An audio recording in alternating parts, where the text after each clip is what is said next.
There's a sacred kind of strength that rises when nobody's watching, a quiet fire that doesn't need applause to burn. You see, we live in a world that celebrates noise, where progress is posted and every small win is broadcasted. But I came to speak to the ones who are building in silence, the ones laying bricks with trembling hands and tear-stained eyes, trusting God in the shadows. This ain't about the spotlight. It's about the surrender, the unseen grind, the prayers whispered in the dark when the vision feels too big and you feel too small.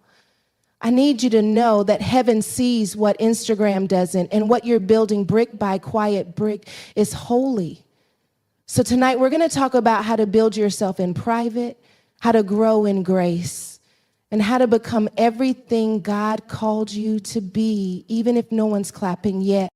There's something sacred about moving in silence, and I'm not talking about silence that comes from fear or silence has been forced upon you by shame or rejection. I'm talking about the intentional kind, the kind of silence that's strategic, the kind that says, I don't need to announce what I'm building because I'm too busy building it. See, we often mistake quiet seasons as wasted seasons, but in the kingdom, silence is a signal. It means something is happening. Heaven does some of its best work in the dark. You ever notice how seeds grow underground, how the roots form before the leaves ever see the sun? That's not stagnation, that's foundation. God will often hide you before he reveals you, because exposure without preparation is dangerous. Some of us are so desperate to be seen, to be known, to be validated, that we step into spaces our character wasn't built to sustain. We let people into dreams that were still in incubation. And when they didn't clap or didn't understand, we started questioning if we were even called. But the truth is, some things are too holy for public consumption. Some seasons require a kind of silence that isn't empty, it's expected. It's that Mary kind of silence. When the angel told her she was carrying something divine, she didn't run and post it. She didn't look for likes, comments, or confirmation. She pondered it in her heart. That's what strategy looks like. That's what trust looks like. It's knowing you're pregnant with purpose and being okay with nobody seeing the bump yet. We confuse noise with progress. We think if people aren't noticing, we must not be moving. But the most powerful moves are the quiet ones. The decisions you make when no one's watching, the prayers you whisper that nobody hears, the therapy sessions, the journaling, the lonely nights when you're choosing to stay instead of run, heal instead of hide. That's strategy. That's growth. That's God getting your roots deep enough so when the wind comes, you don't break. Let me tell you something. Elevation without process will always lead to collapse. The quiet season is where your backbone gets built, where your faith becomes more than a feeling, where you learn to discern God's voice above your own. That silence isn't punishment, it's positioning. You're not being ignored, you're being insulated. God is protecting you from distractions, detours, and even from your own impulses. Because let's be honest, we don't always know what's best for us. We get impatient. We want the platform, but we don't want the pruning. We want to speak before we've learned how to listen. But silence teaches you patience. It teaches you wisdom. It trains you to be faithful with little so you can be trusted with much.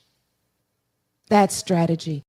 Some of the greatest warriors don't announce their next move. They prepare in secret. They train in silence. They know that their power is not in the noise, but in the discipline. They don't need to prove anything. They just stay ready. And that's what this season might be doing for you. It's not punishment. It's preparation. It's God fine-tuning your vision, checking your motives, healing your wounds, and strengthening your identity so that when the doors open, you don't walk in as a fractured version of yourself. See, when you confuse stagnation with strategy, you'll start rushing what God is refining. You'll try to open doors he meant to keep shut. You'll try to push fruit from a tree he's still rooting. You'll think because it's quiet, he must have forgotten you. But I came to tell you God is still speaking in the silence. It may not be loud, it may not be glamorous, but if you lean in, you'll realize that He's teaching you how to move with intention, how to walk with authority, and how to stand firm when the ground shakes. Because when it's time, when the strategy becomes revelation and the silence breaks, it won't be because you pushed your way in. It'll be because God ushered you in. And you'll be ready, not because you shouted the loudest, but because you were faithful in the quiet, because you obeyed when it didn't make sense, because you trusted the strategy even when your flesh wanted to be seen. That's the kind of quiet power God builds in secret. It doesn't need validation. It doesn't need recognition. It just needs obedience. So don't despise this silent season. Don't rush through it. Don't let the world's pace push you out of God's process. What you call stillness, God might be calling strategy. What you think is a pause, He might be using as preparation. And when it's time, when the silence breaks, you'll know it wasn't wasted. It was working. We live in a world that glorifies the outcome but rarely honors the process. Everybody wants to shine, but nobody wants to dig. We see the success, the stage, the spotlight, but we don't see the story behind it. We don't see the years in the wilderness, the prayers prayed behind closed doors, the nights spent wondering, God, when will it be my time? But if you ask anyone who's standing in a place of promise, they'll tell you they were developed in private long before they were celebrated in public. There's a weight that comes with being seen. There's a responsibility that comes with influence. And if you haven't grown deep enough in the dark, the light will expose your roots or the lack of them. That's why God is less concerned with when you arrive and more concerned with who you're becoming while you wait. He's working on your heart before He promotes your name. He's fine-tuning your spirit before He puts you on display. Because public glory without private growth is dangerous. It'll have you performing instead of being. It'll have you collapsing under pressure because you didn't have the character to carry what you prayed for. We want the crown, but not the crushing. We want the platform, but not the pruning. But you can't skip the middle. You can't microwave maturity. Growth takes time. It takes discipline. It takes humility. And the truth is, nobody claps for the growing. Nobody celebrates the healing. Nobody posts the moments where you chose forgiveness over bitterness, obedience over comfort, self-restraint over attention. But that's where the real victory is. That's where your roots stretch. That's where your spiritual muscles are built. And it's all happening behind the scenes. God will often take you through seasons where nobody's calling your name, not because you're not valuable, but because He's teaching you to find your value in Him. He'll shut every door you tried to force open, not because He doesn't want you there, but because you're not ready yet. Because what's worse than waiting is arriving too early and realizing you weren't built for it. And so He hides you. He shields you. He trains you in the shadows because He knows that when you grow in private, you won't be shaken when you're seen in public. This world will tempt you to show your fruit before it's ripe. It'll convince you that if you're not posting, you're not progressing. That if they're not cheering, you're not chosen. But don't be fooled. God does His best work in secret places. In the hidden spaces of your heart, in the quiet decisions nobody sees. He's trying to impress people. He's trying to prepare you so that when the light hits you, it doesn't reveal your wounds, it reflects His glory. And that's the thing about real growth. It's not loud. It's not flashy. It's sacred. It happens when you're reading the Word and your heart convicts you, when you choose accountability over secrecy, when you take your hands off the outcome and say, God, have your way, even if it means hiding me a little longer. That's what builds endurance. That's what produces fruit that lasts. That's the kind of growth that can't be shaken by opinions or undone by pressure. We think we're ready because we have the talent, But talent without transformation is dangerous. What good is a gift if your character can't carry it? What good is influence if your identity is still fragile? God is not interested in giving you a platform that becomes your prison. That's why he grows you in private. So when the doors do open, you walk through them whole. You walk through them. You walk through them free from the need to be validated because you've already been validated by the one who called you. That kind of freedom doesn't come from applause. It comes from process, from the seasons where God stripped everything that wasn't like him, the relationships, the habits, the crutches, the idols, and it hurt, but it healed. It broke you, but it built you. Because you started realizing that the real glory isn't in being seen. It's in being transformed, in becoming who you were always meant to be, and let's be honest, it's in those quiet seasons where you really meet yourself, where you see the parts of you that still need healing, where God confronts the areas you've been avoiding, the anger you've been hiding, the insecurity you've been masking, the trauma you've been burying. He doesn't shame you. He reshapes you. He teaches you how to trust him, not just with the promise, but with the process, with the in-between, with the moments that feel like nothing's happening, but everything's shifting. Because even when you don't see it, growth is happening. Every time you choose purpose over pride, growth is happening. Every time you say no to distractions and yes to destiny, growth is happening. Every time you decide to keep showing up, keep believing, keep praying, even when it feels like nothing's changing, growth is happening. And one day, what was growing in secret will bloom in public, but not because you forced it, because God said, now you're ready.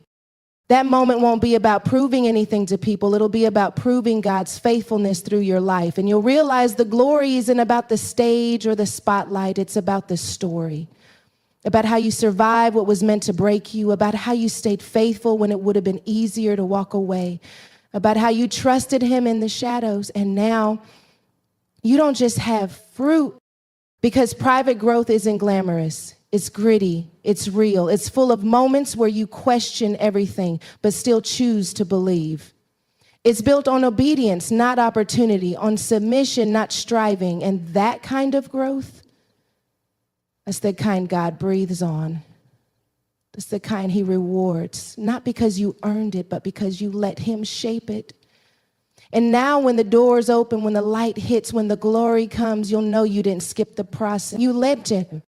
There is something powerful about a person who chooses discipline when they could chase display. It's easy to want to show up polished. It's tempting to want to perform progress instead of actually doing the work.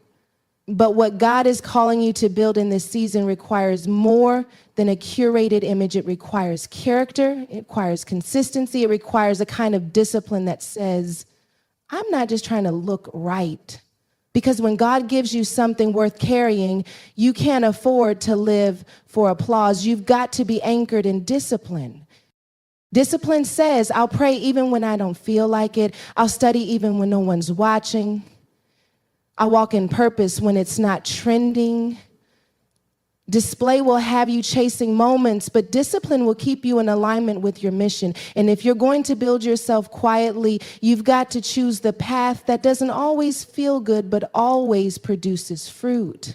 You've got to be okay with not being seen if it means being secure. You've got to fall in love with the process, not just the praise.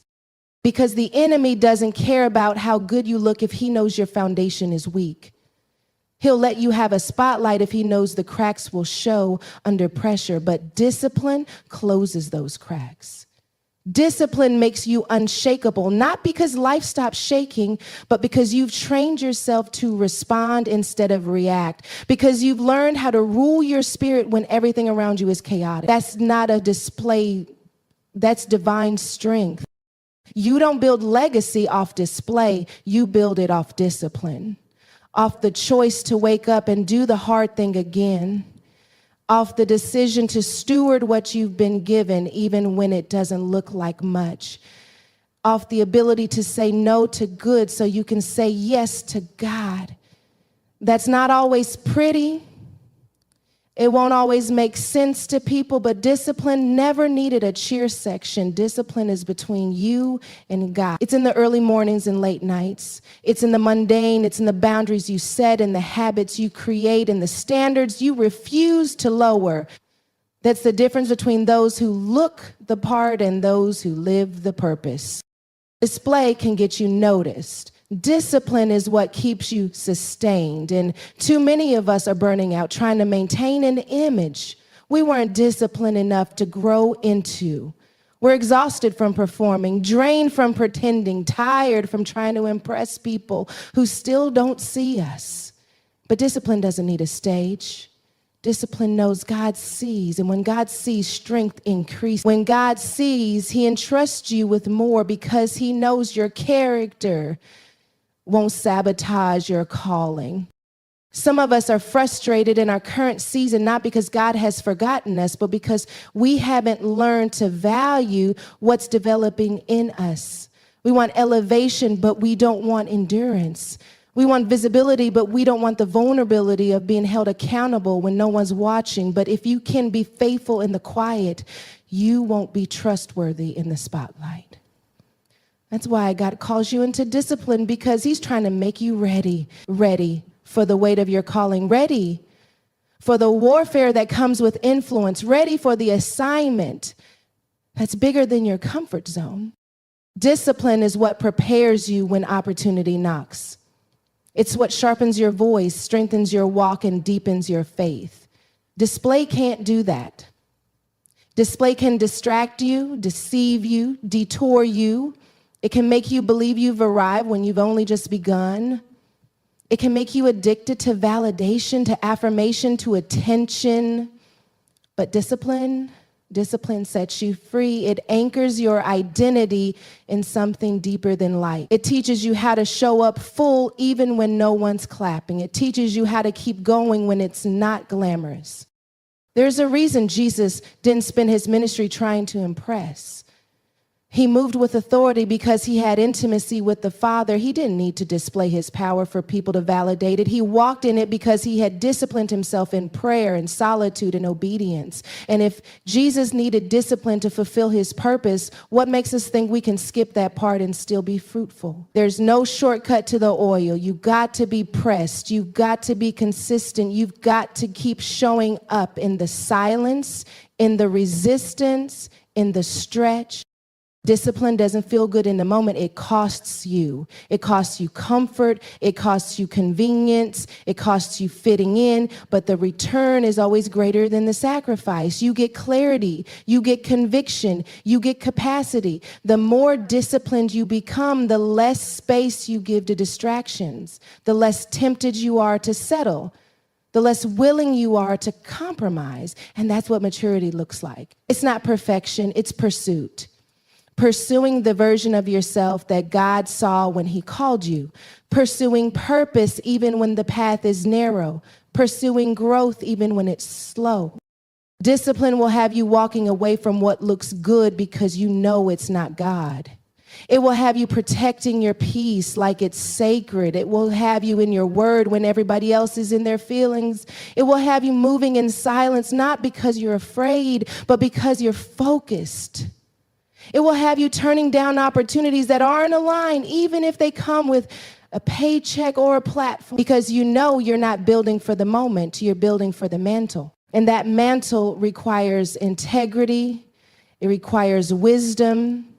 It requires the kind of self-control that only comes through discipline, because when God elevates you, everything connected to you gets elevated too. The weight doesn't just increase, it multiplies. And if you haven't built the strength privately, you'll crumble publicly. But if you've chosen discipline over display, if you've submitted your life to the process, if you've surrendered your ego to his voice, you won't just carry the weight, you'll steward it. This is the season where God is calling some of us back to the basics. back to the private place, back to discipline, not because he wants to restrict you, but because he wants to release you. He's breaking you free from the cycle of performance, from the addiction to appearance, from the fear of being unseen, because real power doesn't need an audience, doesn't need a filter, it doesn't need a show. Real power comes from being rooted, from being disciplined, from being submitted to the slow, steady work of God behind the scenes. There's a kind of peace that comes when you stop living for the crowd and start living for the King, a kind of security that sets in when you realize not everybody needs to understand your journey. Not everybody needs to approve it. Not everybody is qualified to witness what God is doing in you. Because before the world ever applauds your growth, God already proved your beginning. He's not just watching your outcomes. He's been watching your obedience. And in the silence, in the struggle, in the sacred place of surrender, he's been your witness. Sometimes God will close every door not to punish you, but to position you where his voice is the only one you can hear, because when too many people have access to your process, their opinions can drown out your discernment. They start projecting fear onto your faith. They start interpreting your calling through the lens of their comfort. And God says, I need to pull you away. I need to separate you so you remember who's writing your story. Because if you let the world become your witness too soon, you'll start performing instead of progressing. You'll start chasing applause instead of alignment. You'll let the noise convince you you're not moving because they're not clapping. But God's not looking for a performance. He's looking for presence. He's looking for sons and daughters who can say, even if nobody sees me, God, you see me. Even if no one understands this season, I know you ordained it. Even if I'm walking this thing out alone, I trust that you are bearing witness to every single step. And that kind of confidence doesn't come from platforms. It comes from prayer, from presence, from pain even. It comes from choosing to believe that God is enough, even when people are not. We spend so much time trying to prove ourselves to people who were never called to validate us. But when God is your witness, you stop performing for people who don't have the power to promote you. You stop needing constant reassurance. You stop comparing your pace to someone else's. Because when God is watching, when God is keeping the record, when God is overseeing your preparation, you know you can trust his timing. You know you don't need to rush into visibility when he's still developing your vision. You don't need to go viral when he's still rooting you. And some of us are frustrated because we feel unseen. We feel overlooked. But what if you're not overlooked? You're just being overseen by heaven. What if God is doing something so intentional, so holy, so tailor-made in your spirit that it had to be done in private? Because if people saw it too soon, they would distort it. If people heard about it too early, they would discourage it. If people touched it too fast, they would taint it. So God says, let me be your witness. Let me be the one who sees it, covers it, grows it until it's ready to be revealed. That's what makes the unveiling powerful. It's not just that people see it. It's that you know God already did. That while you were weeping, he was working. While you were doubting, he was developing. While you were quiet, he was keeping score of every yes, every surrender, every battle you didn't talk about but still showed up for. God saw it, God marked it, God affirmed it. And when the time comes, the world won't be seeing you for the first time. They'll just be catching up to what heaven already knew. And that's why you don't need to beg for attention. You don't need to campaign for support. You don't need to compromise your integrity just to get noticed. Because the one who called you will confirm you. The one who anointed you will announce you. The one who gave you the vision will make it visible when it's time. But until then, your job is to be faithful. Your job is to be focused. Your job is to trust that when God is your witness, nothing you've done in obedience is ever wasted. There's a beauty in being hidden by God, because when he hides you, he's not withholding you, he's protecting you. He's preserving the oil, he's cultivating something that will last. He's shielding you from platforms your maturity isn't ready to carry. He's teaching you how to stand without support, how to believe without evidence, how to press without praise. That's when you know you're building something real. When you can stay consistent without being seen, when you can keep sowing even though no one's clapping, when you can say, God, if you're the only one watching, that's enough for me. Because when the world does become your audience, you'll know who you've been performing for all along, and it won't be them, it'll be him. You won't be moved by their applause or discouraged by their silence. You'll be anchored, you'll be rooted, you'll be standing on something eternal.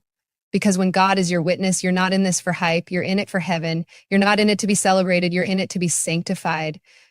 You're not in it you're in it to transform. And you'll be able to discern the difference between the spotlight and the assignment, between being seen and being sent, between popularity and purpose. Because the presence of people doesn't validate the presence of God. And the absence of people doesn't mean the absence of purpose. That's why some of your deepest breakthroughs won't be public. They'll happen when you're on your face, when you're walking away from what's easy, when you're standing in faith with nothing to show but a word from God and a yes in your spirit. God is not interested in building your platform at the expense of your soul. He's not trying to make you impressive. He's trying to make you whole. And he knows that if you can trust him to be your witness now, you won't be shaken when the crowd finally comes, because you've already been seen, you've already been known, you've already been affirmed, and you didn't have to compromise to get it. You didn't have to lose yourself to find it. You just had to believe that what God starts in private, he finishes in glory. So let him be your witness. Let him be your audience of one. Let him be the reason you show up, the reason you stay planted, the reason you keep building, keep healing, keep stretching, even when it looks like no one's watching. Because the truth is, he is. And when the curtain lifts, when the doors open, when the manifestation comes, you'll know this didn't start in the spotlight. It started in the secret place, in the silence, in the surrender, in the moments where it was just you and God. And that was more than enough.